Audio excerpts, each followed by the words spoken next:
général de la CGT sur le département.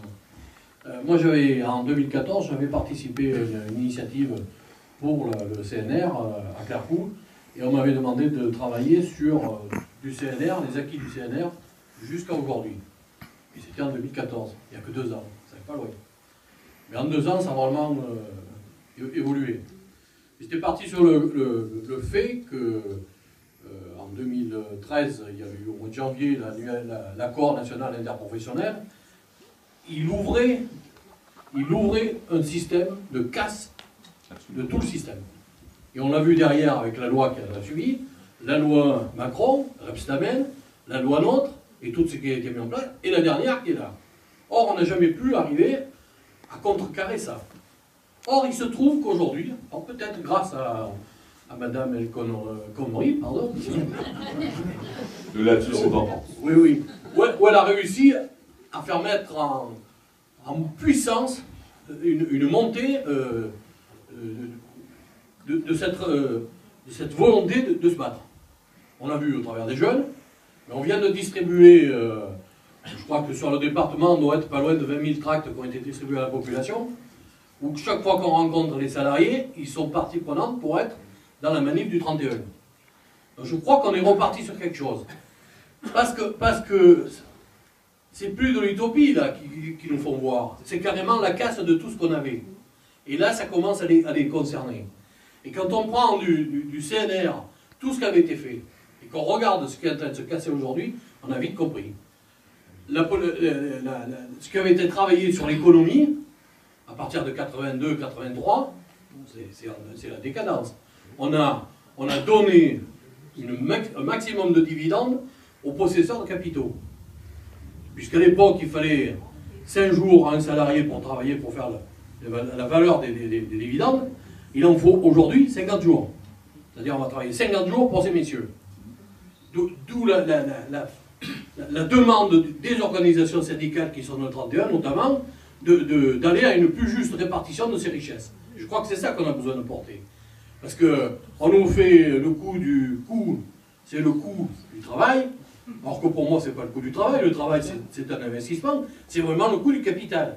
Et c'est ça qu'on a pu réussir peut-être à faire comprendre aux salariés, à la population, aux retraités.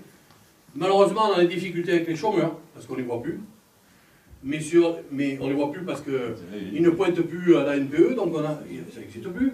Mais pour l'emploi, on ne les voit plus.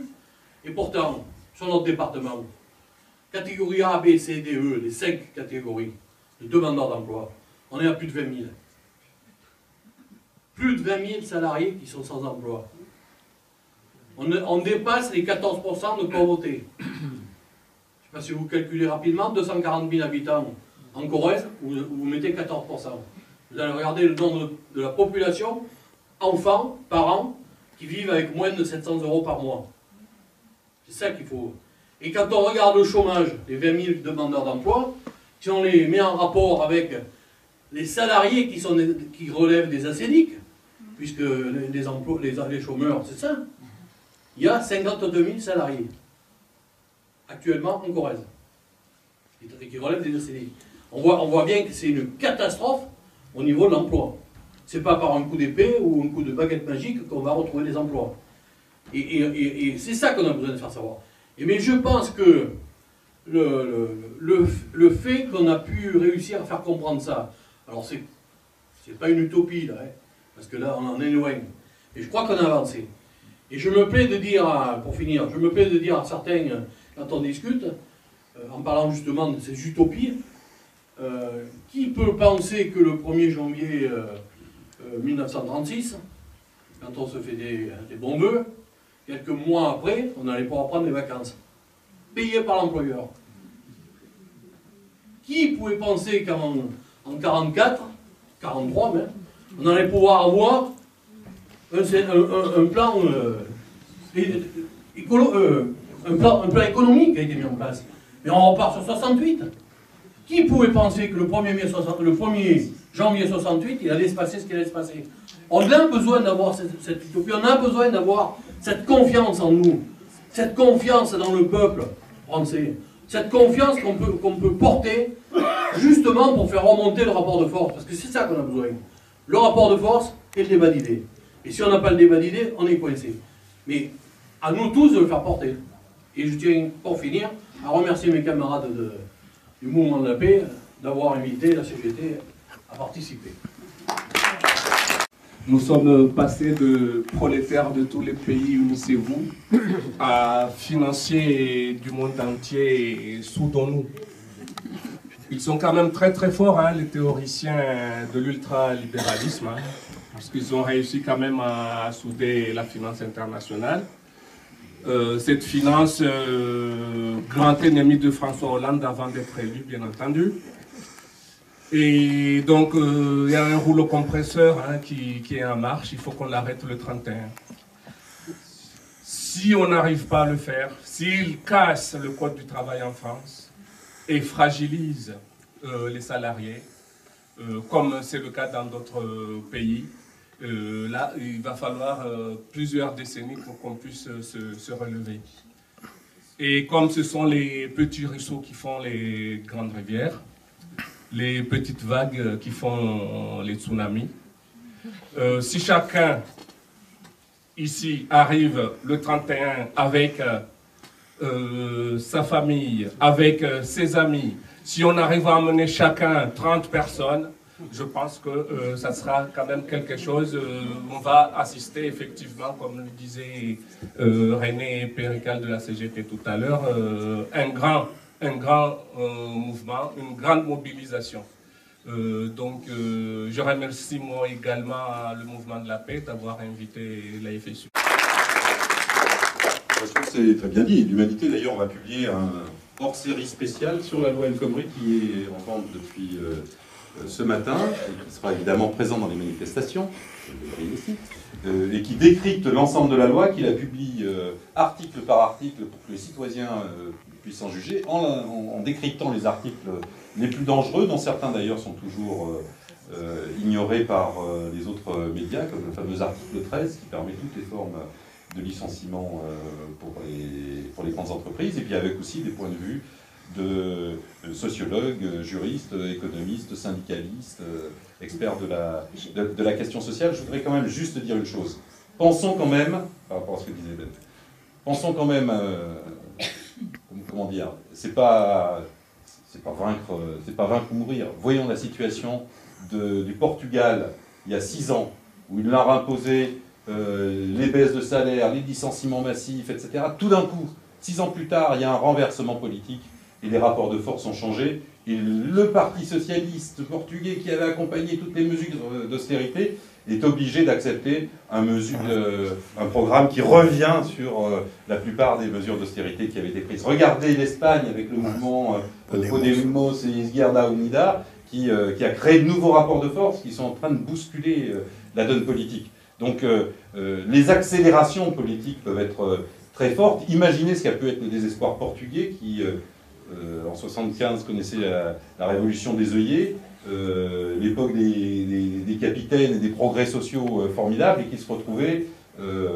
40 ans après avec une régression formidable. Ben, en même temps, ce peuple n'a pas tout oublié, et il y a eu des réactions politiques qui permettent d'envisager d'autres choses. Je pense qu'en France, ces ressorts existent, et qu'il s'agit évidemment d'obtenir le retrait de la loi El Khomri, mais que derrière, il ne faut pas se contenter d'être en résistance. Il ne faut pas se contenter de simplement sortir les boucliers face aux attaques sociales. Je pense que le meilleur moyen, c'est aussi de reconquérir de nouveaux droits sociaux. Et moi, j'ai trouvé, par exemple, extrêmement appréciable et riche que Martinez, pour la CGT, ait relancé l'idée de la réduction du temps de travail de 32 heures, payé 35. Je pense qu'il faut re-rentrer dans cette ambition d'offensive de transformation sociale. Une question ici.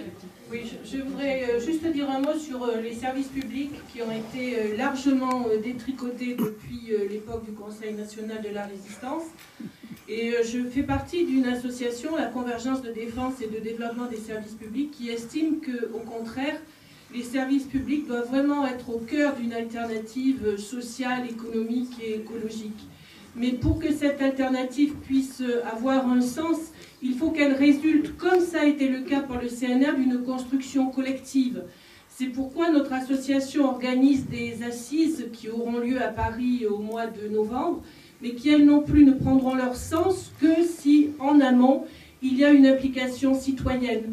Donc j'invite tout le monde à faire partie du comité corrézien de défense et de développement des services publics qui va prendre des initiatives dans les mois qui viennent, au mois de mai et au mois de juin. Par exemple, au mois de mai, on va essayer d'agir contre la privatisation des barrages avec une initiative à Saint-Martial d'Entraigues, où on fera un historique justement, en montrant à partir du CNR ce que les nationalisations ont apporté sur le plan économique, sur le plan touristique dans la région, ce qui se trame actuellement, mais comme il ne faut pas en rester à la nostalgie, on va aussi essayer de définir le service public de l'énergie du XXIe siècle que l'on souhaiterait. Et on aura aussi une initiative à Tarnac, à partir de l'exemple d'un maintien d'un service public, en l'occurrence une école. On va essayer de voir ce que ça a pu apporter à la population et comment la population vit les services publics en milieu rural. Voilà, donc j'invite chacun à s'impliquer dans cette défense des services publics parce qu'elle porte des valeurs d'égalité et de solidarité telles que ça avait été défini par le CNR. Merci. Pour avoir un salaire, pour pouvoir avoir un toit, pour avoir une voiture, pour pouvoir consommer. Maintenant, on met des télés dans chaque pièce, dans les maisons. Et on a l'impression que le bonheur, c'est... On n'est pas heureux si on n'a pas sa voiture, si on n'a pas les télévisions. Enfin, on nous fait presque croire qu'il y a un schéma de société qui existe et auquel il faut adhérer. Alors que ce schéma-là va nous flinguer de toute façon à terme. Tous, les riches ou les pauvres, hein, de toute façon, quand on aura bousillé la planète, personne ne pourra vivre dessus, donc au moins ça réglera le problème.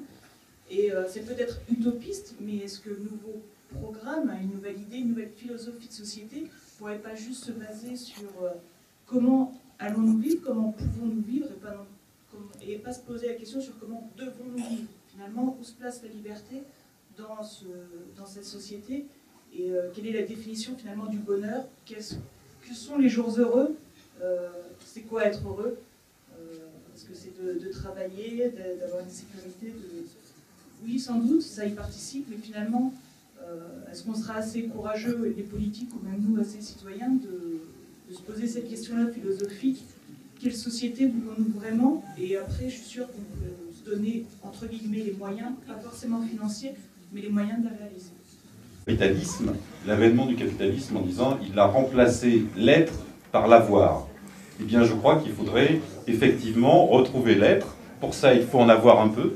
Et il y a beaucoup de gens qui, aujourd'hui, n'ont pas les moyens d'être parce qu'ils sont pris jour après jour par la précarité quotidienne, par la nécessité de trouver de quoi manger ou de quoi économiser pour manger et faire manger leur famille. On est dans cette situation-là, mais je pense qu'il faut repenser profondément à la... sur des revenus minimums pour tout le monde, que chacun puisse mais, dignement, alors, il y en a qui veulent gagner... Alors, ce sont des choses qu'il faut...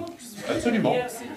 C'est pour ça qu'on peut, pour ça qu'on peut penser, oui, ça fait partie des choses qui sont pensées. Le statut d'intermittent du spectacle, qui est rogné, menacé, etc., précarisé même, mais est un exemple de ce qui pourrait être envisagé et qui permet de faire alterner des périodes où on se forme, où on participe aussi éventuellement à la vie collective, à l'utilité collective, des périodes où on travaille en choisissant des modes de vie différents, tout ça dans un équilibre qui permette à la planète de ne pas consommer plus que ce qu'elle peut produire, et donc de ne pas de constituer comment dire, un déficit écologique qui menace ensuite, voilà, et qui menace l'existence de tous, bien sûr.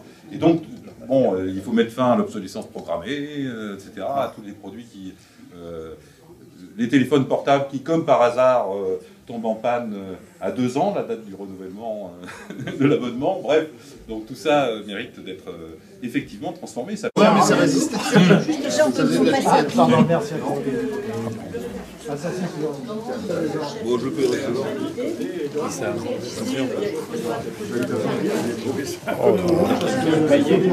Pardon.